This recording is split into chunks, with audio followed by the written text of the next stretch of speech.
The Economic and Financial Crimes Commission, EFCC, has said that the former Kogi State Governor Yahaya Bello has been detained by the commission.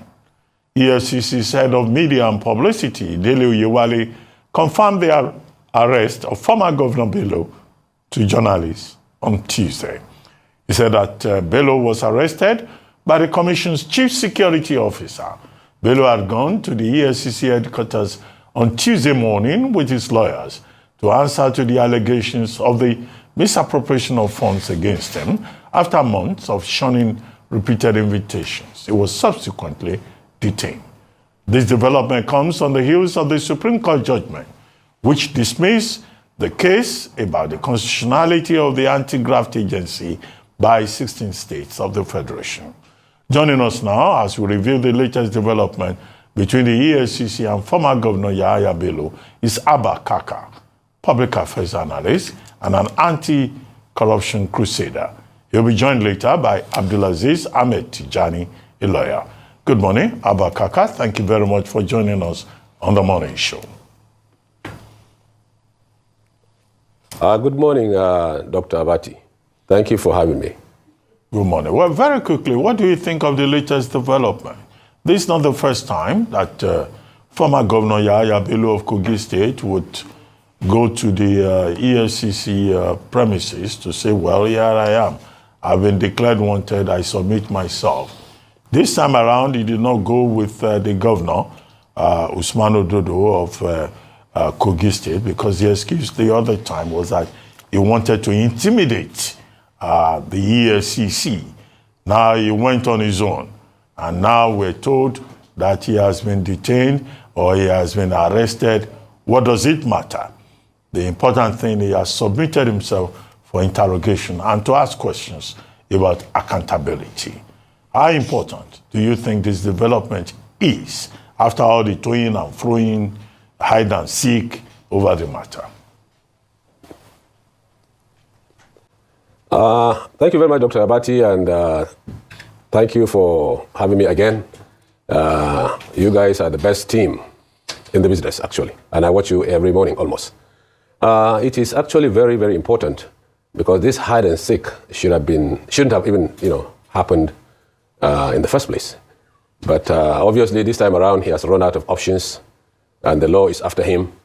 And probably, the current governor Ododo also could not protect him any longer because the Supreme Court, as you said, has thrown out the case, which is even a shameful issue in the first place for 16 governors to go to court, to the Supreme Court, to, request whether the existence of ICPC and EFCC and others are even constitutionally backed.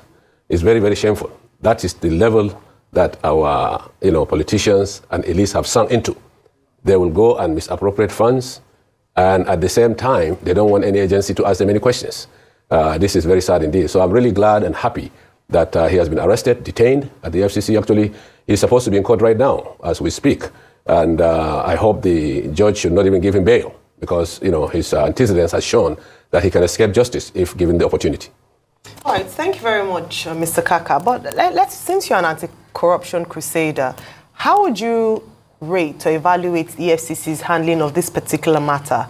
In other cases, they would find a way to apprehend a wanted man. And it doesn't seem like former Governor Yahaya Bello has been in hiding as such. I mean, a number of people knew where his whereabouts was. At some point, he even came to the premises of the EFCC and they didn't arrest him. But now he's presented himself again and they've arrested him. Before we get into, his trial later on today, the handling of this case, this matter by EFCC, because in the past, they've talked about the process by which EFCC has handled cases of corruption like this has been responsible for maybe a rate of not very high success rate as a result of not doing their due diligence or doing their job properly. How would you rate or evaluate their intervention, handling of this case in particular so far? Thank you for this question. Actually, this is the first time that this kind of drama took place when you're looking for an accused person, like a former governor. As you know, Mr. Okowa, the former governor of Delta State, was also detained. former governor of, Taraba State, Darius, was also detained. And for others were detained at the FCC and cases were going on. None of them brought this kind of drama and confusion to the system. In this case, I actually commend the FCC for being professional in the sense that the first time that he came to the commission, do you know that he came with fully armed over 50 policemen and other security officers because the governor was there. So assuming that they are going to force themselves to arrest, there's going to be, some shootout. And some of the security officers may even lose their lives. So it was a professional calling that they decided to allow that not to happen. But now that he has run out of options because the Supreme Court, we thank the Supreme Court actually for saving, this case by throwing it out. Because assuming this Supreme Court decided otherwise, we are going to go to anarchy. In the public opinion, that these former governors and all these big shots in Nigeria being arrested, are guilty in the public court of opinion, of course. But in the court of in the court of law, obviously it's a different matter because you have to present your facts and all that. So the way it happened, only in Nigeria that this drama can take place.